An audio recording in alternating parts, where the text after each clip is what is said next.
Servus, Update zum Feuerrohr. Das Feuerrohr lässt sich jetzt so einfach und so schnell bauen wie niemals zuvor. Genau, in diesem Video geht es um das Feuerrohr 3.1 und wir zeigen euch, wie ihr das zusammenbaut. Viel Spaß!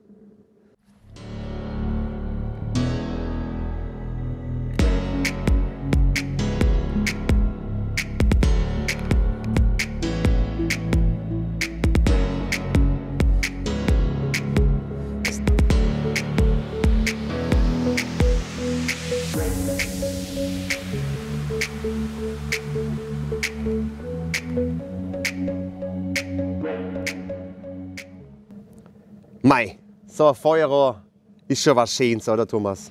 Auf alle Fälle, und bestimmt hat der ein oder andere das auch bei sich daheim. Schreibt es mal in die Kommentare rein, wer schon alles unser Feuerrohr nachgebaut hat. Und für alle, die es jetzt noch nicht nachgebaut haben, haben wir jetzt in diesem Video eine Neuerung.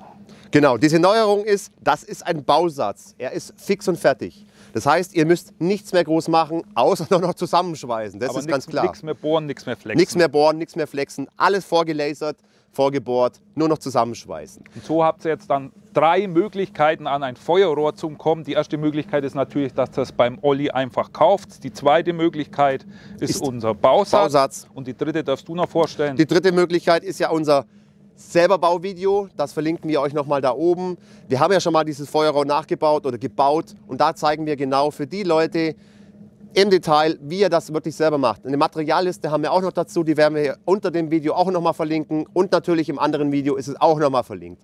Und das ist für die Leute, die wirklich alles selber bauen wollen. Dann sollte alle jetzt glücklich sein, aber wir fangen jetzt mit dem Bausatz 3.1 an. Also bis gleich.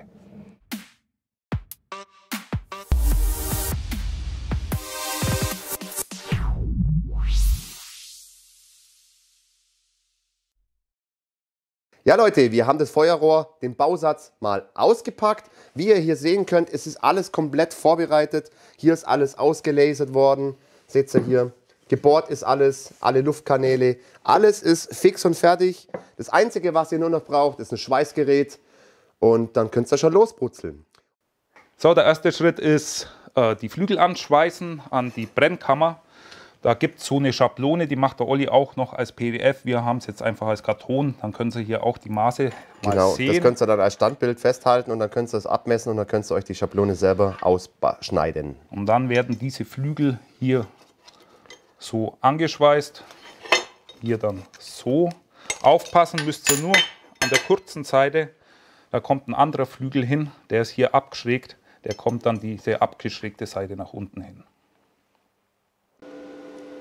Gut, das könnt ihr hier erkennen, Schablone angelegt, mit Magneten befestigt und jetzt können wir festbrutzeln.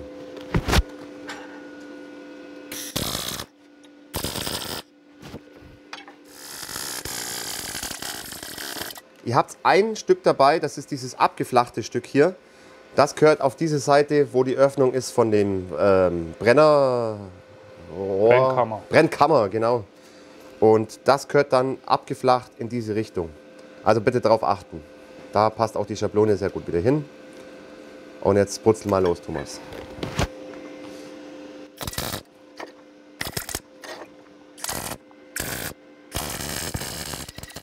Jetzt haben wir diese Flügel angeschweißt. Das Ganze schaut dann so aus. Ich hoffe, das könnt ihr erkennen.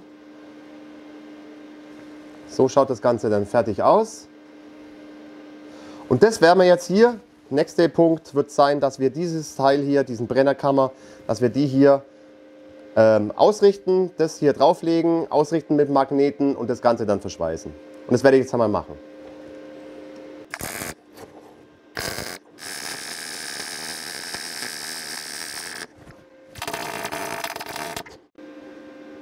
So, fertig verschweißt, ist fest, seht ihr hier, schöne Schweißnähte. Jetzt kommt dieses Lochgitter. Das kommt an die Brennkammer genauso hin. Und dazu müsst ihr eigentlich nur das hier hinhalten. Und jetzt einfach mal ein paar Punkte setzen.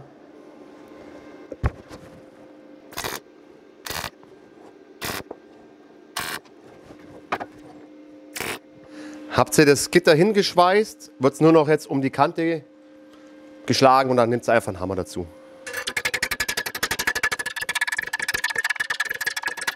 Gitter ist es umgeschlagen.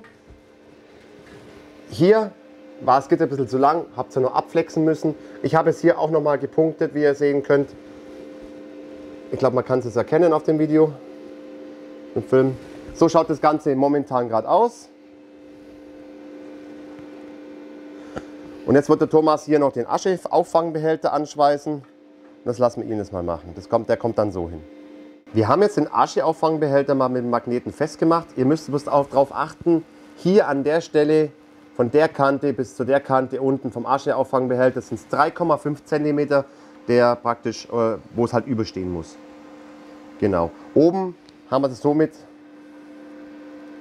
ja, ein kleines Loch hier drin, aber das gehört so, das ist gar kein Problem.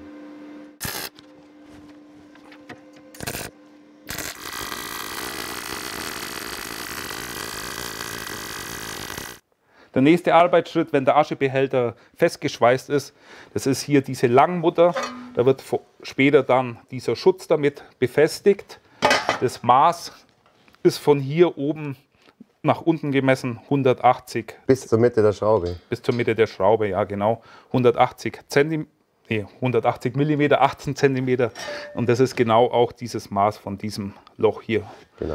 Vorsichtshalber probiert es aber, schiebt also pumpt die Mutter nur an, schiebt dann das drüber, dass das Loch mit dieser Mutter auch wirklich dann übereinstimmt. Genau, weil es kann ja sein, dass ihr zum Beispiel eure Brennkammer 1, 2, 3 mm schräg angesetzt habt, dann passt es nicht mehr. Also da müsst ihr jetzt einfach mal wirklich anpunkten, wie der Thomas gerade gesagt hat, und drüberlegen und mal schauen, ob die Schraube passt. Und dann, wenn es passt, fest verschweißen. Jetzt haben wir mal dieses Rohr draufgesetzt. Jetzt kommen wir zu den Füßen. Und zwar müsst ihr jetzt euch einen Klotz, den müsst ihr selber zusägen und selber von daheim einen Klotz nehmen. Der ist 15 cm groß, der Holzklotz. Da könnt ihr jetzt mal das Feuerrohr draufstellen. Hier schon mal festschrauben.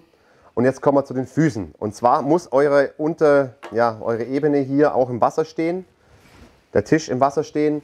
Und jetzt haben wir hier das Ganze ausgerichtet und haben das Ganze ins Wasser gebracht. Und werden jetzt dann mal die Füße hier anbringen. Hier muss ich mal das Meterstab nehmen. Haben wir jetzt eine circa Breite von den Füßen hier mit 44 cm. Die Unterlegscheiben, die müsst ihr noch vorher, die sind verzinkt, die müsst ihr vorher noch anschleifen, vor dem Schweißen.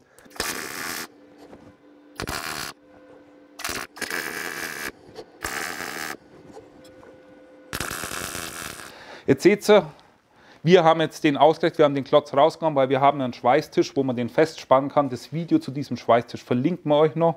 Sonst müsst ihr halt den Klotz einfach drin lassen und ein bisschen nach hinten schieben.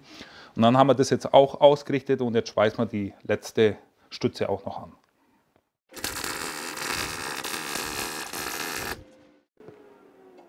Der Thomas hat jetzt mal den Fuß hinten angeschweißt.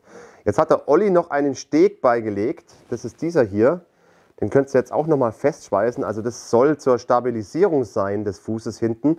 Also meiner Meinung nach brauchen wir es nicht wirklich, aber ja, wir machen jetzt trotzdem mal hin diesen Steg.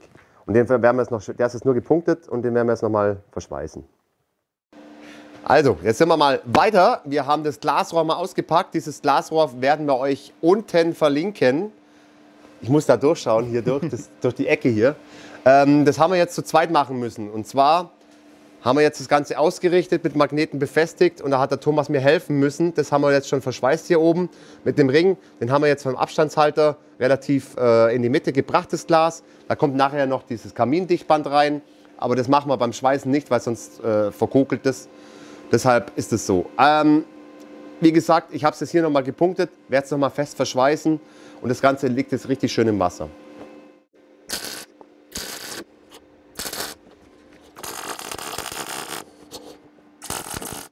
Müssen wir unsere Scharniere für den Deckel vom Pelletbehälter bauen. Das Scharnier ist wieder ganz einfach aufgebaut. Es ist ein Rundstahl und drei Stück vom Rohr. Und dann machen wir jetzt hier verschweißen wir es und hier verschweißen wir es und das bleibt dann beweglich. Achtet da bitte auch drauf, dass ihr da immer einen Millimeter Luft drin lasst, weil dann, dass es halt dann gängig bleibt. Seht ihr hier, da glaube ich, kann man es erkennen, oder? Ja.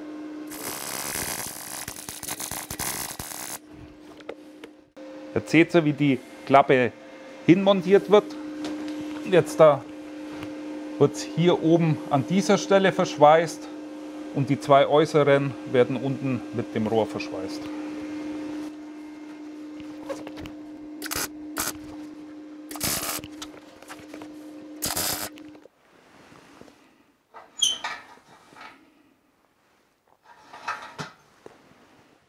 Jetzt sind wir mit dem Feuerrohr so gut wie durch.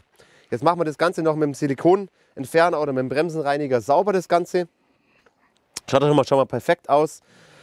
Und dann wird es mit dem Hochtemperaturlack noch lackiert. Und das machen wir. Und vergesst die Atemschutzmaske nicht.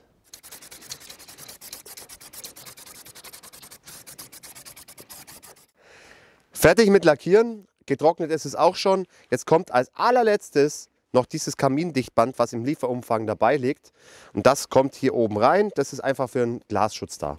Und unten auch noch? Unten, ja, könnte man auch noch reinmachen. Stimmt eigentlich. So. Ich hasse solche Arbeiten. Stell die nicht so an. Ja, ja, genau. So. Zu guter Letzt, habe ich gerade eben schon gesagt, kommen jetzt hier oben auch noch Streifen hin, dass das Glas halt dann einfach ein bisschen geschützt ist beim Draufstellen auf die Stahlsachen. Ja, jetzt sind wir schon wieder am Ende des Videos, aber mal wieder, was heißt mal wieder? Ich hoffe, ihr habt was lernen können daraus oder ihr wisst, wie der Bausatz jetzt gebaut werden kann. Solltet ihr Fragen haben, ja, dann an Olli, die E-Mail-Adresse, schreiben wir es unten rein, oder? Ja, oder die seine E-Mail-Adresse Homepage steht zumindest drin. Da könnt ihr dann einen Olli löchern, der macht das immer gern, aber er hat mittlerweile auf seiner Homepage auch schon einen großen Artikel, was für Probleme auftauchen könnten beim Bauen. Also schaut es da erstmal an, bevor ihr ihn dann per E-Mail kontaktiert. Aber, wie schon ganz am Anfang erwähnt, wir würden gerne von euch mal in den Kommentaren lesen, wie viel von euch, die das jetzt schon gesehen haben, haben dieses Feuerrohr schon gebaut. Das würde uns echt interessieren. Müssten ja zigtausende schon sein. Aber auch sonst dürft ihr gern Kommentare dalassen. Abos sehen wir natürlich auch wieder gern. Und nicht den Like-Button vergessen. Und jetzt wird es langsam schon dunkel, glaube ich. Das macht doch nichts. Wir genießen jetzt noch ein bisschen das Feuerrohr. Trinken noch ein Bierle. Halbe zwicken wir noch auf. Genau, denke ich mal auch. Bis zum nächsten Mal. Servus. Servus.